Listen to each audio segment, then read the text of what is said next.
We're pleased to be joined in studio this evening by head coach Chuck Allen, as well as three members of the boys hockey team, our senior captains tonight, Jake Russo, Nick Spadorcia, and Jack Lydon. Gentlemen, welcome to all of you. Coach, congratulations on your 5th year here. Like you were just saying, boy, it goes by pretty quick, huh? Yes, it does. It's amazing. Listen, I want to first, congratulate all of you guys on, a very successful season. If we look at, record-wise, 8-3, it was shortened, but you certainly took advantage of the games, Coach, that you guys did have. Coach, I wanted to kind of start with you, if I could. All the teams this year had to have some sort of adjustments made because of the COVID, and yours seemed to be not necessarily on the ice surface itself, and I'm sure the guys will probably agree that the play itself was still fairly standard. To me, what I noticed was more, in terms of the number of players on the bench. Instead of 3 periods, we're down to 2 halves, so you had less time to kind of make adjustments between periods. Given that you didn't have a full bench to coach with and the times between periods, did you find that kind of changed your approach to coaching this year? It had to. Yeah. At least at our rink, the benches were set up pretty good.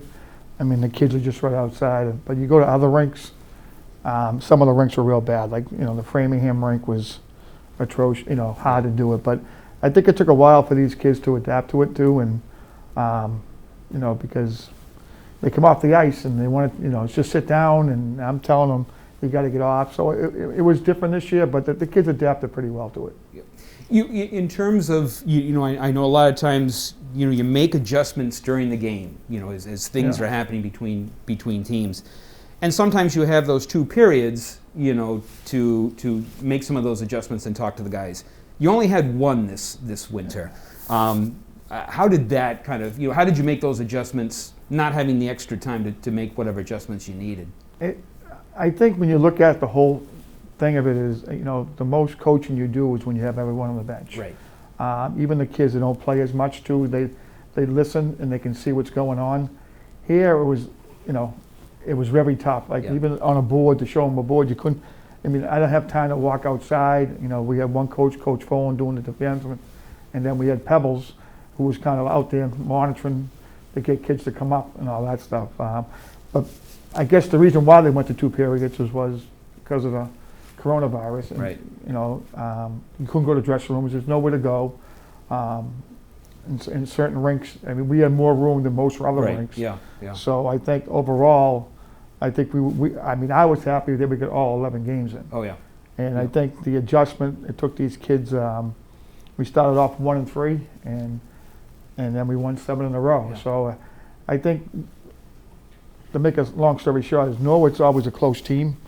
With the team dinners, with the boxing gym, doing the film, they're always together. And that's some stuff we couldn't do this year.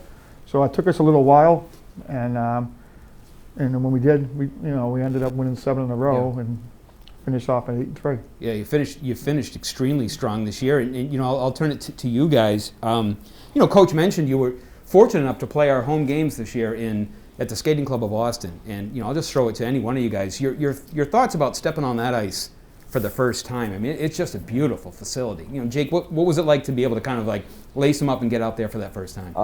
I think it was really special, especially for the senior class, because you're kind of making history. It's the first Norwood team to ever step on that ice as a team and to play actual games on that ice. Obviously, it would have been much better for like a team-wise, like for fans, stuff like that, because usually past years we've had a great fan section, stuff like that. So overall, it was great. But we just had to adapt to what we could have, I guess. Yeah, I mean, if you can imagine, a couple of years you put a Friday night, crowd in that facility. That place is going to be jumping. It's going to be great. Again, you knew when the season started that there were not going to be any playoffs. We knew we were going to be limited to about 10 or 11 games. Jack, when you knew that was going to happen, did you approach the season any differently, knowing there weren't going to be playoffs? No, I think you approach the season the same. You just want to go and win. I think it was tough having no playoffs, but you just had to make the best out of the situation. Right. And the three of you have been very fortunate, and Chuck, you have certainly as well in terms of playoff experience. I mean, all of you guys have, we back-to-back years, your junior year, your sophomore year, making the playoff runs that you guys have had. Nick, we talked about the changes that were on the bench, but literally I think in terms of your sport, there really weren't a lot of changes in terms of the actual play itself. Yeah, no, we definitely got lucky on the ice where we could pretty much play hockey besides the masks, which we're started off to be a problem, but we ended up having to get used to them, so it wasn't bad after that. But the biggest change was definitely on the bench, with like trying to talk to the whole team and get everyone going and keep everyone active on the bench to make sure they know what's going on the ice. It was definitely hard this year to do that. And as role of captains, the three of you guys being the captains, that is, an important aspect of your job is to kind of keep the players, your teammates, active and whatnot. Because of the separation, Jake, what did you guys find you had to do to kind of make sure you included everybody?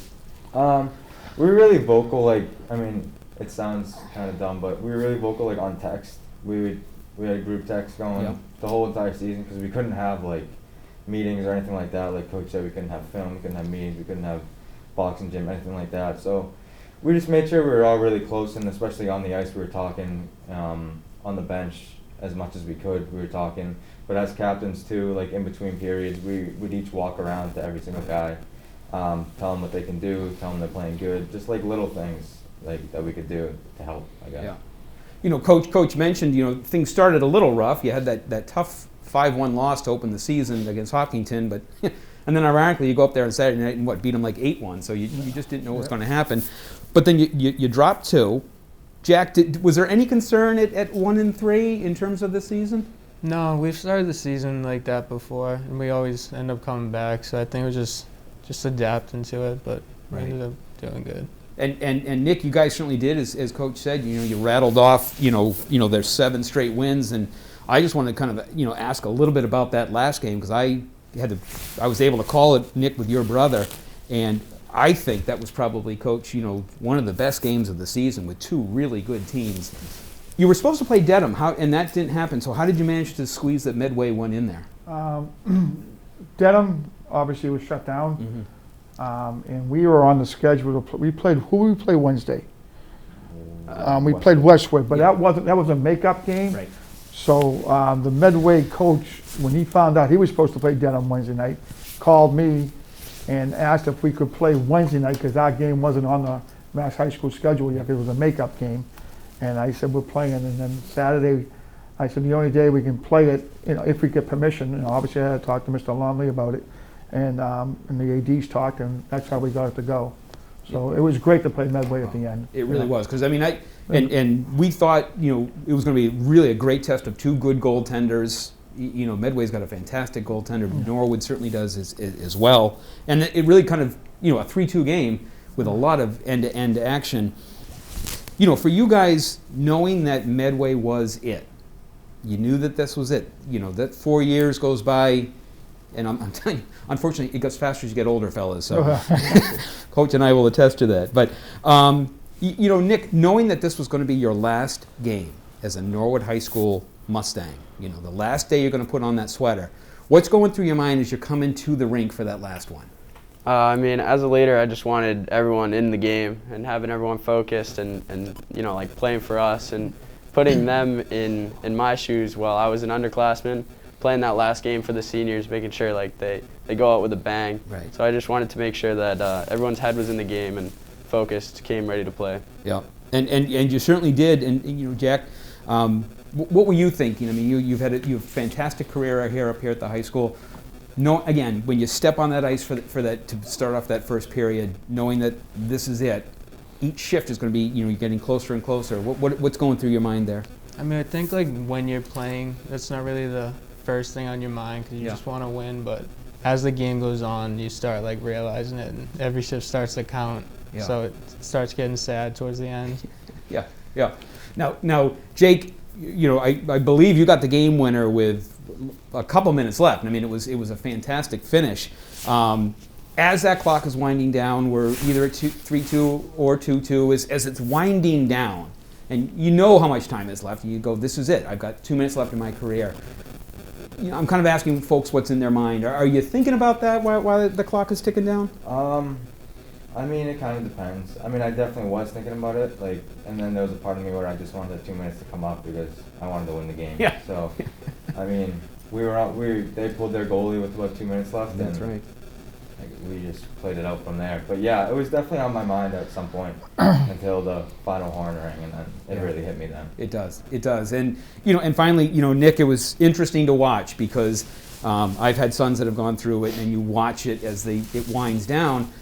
It's so hard to leave that ice because you know that the minute you step off, that's it. And I think we've got a great shot. I remember the camera was on you because we could see it in the monitor. I'm like, and I think I made mention like Nick's not leaving the ice, and I remember a couple players in years past have been like, Yeah. knowing it's done, and again, not wanting to step off. Other than that, what do you think as you think back on the career?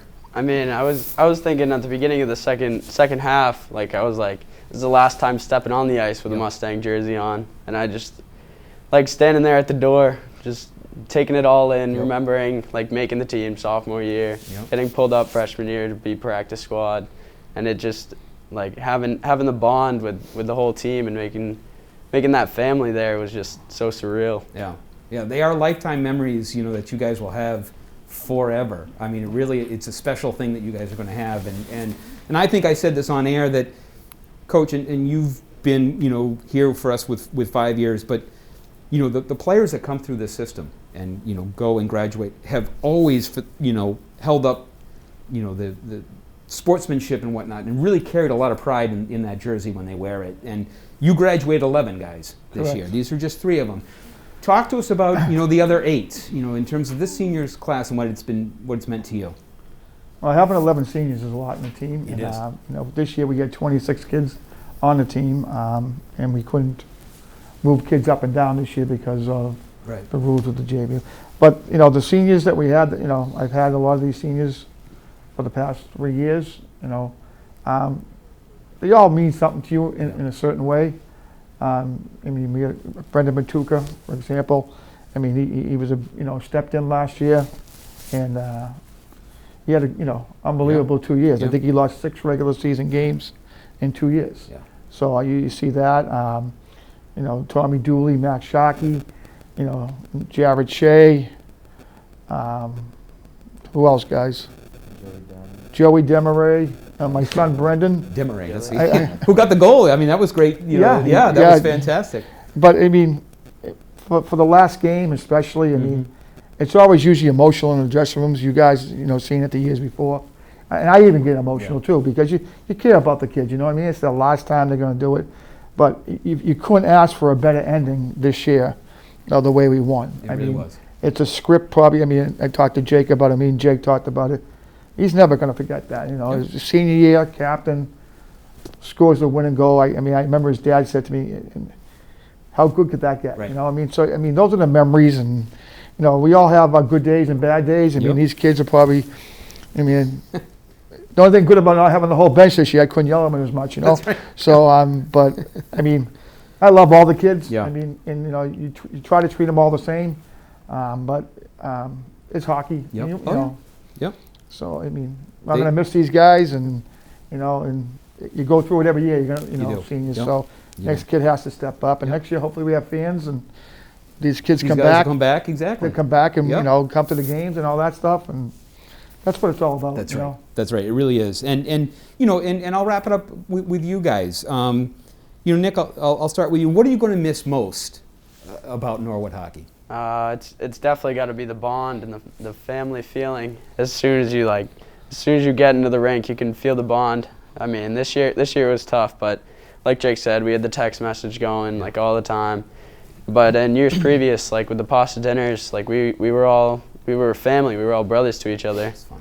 and that's just going to be the most Yeah. hidden home thing. Yeah. Jack, to you, what is what's kind of like the best part, that maybe people wouldn't know, the best part about being a member of the boys hockey team? Like Nick said, honestly, it's just the bonding. Like, you just make friends with so many kids, and they're gonna be your friends for life, and Yeah. that's the best part. Yeah, it is kind of it is a very neat fraternity that you guys are really all, a part of now going forward, and have left the program in great shape. Jake, I'll leave it with you.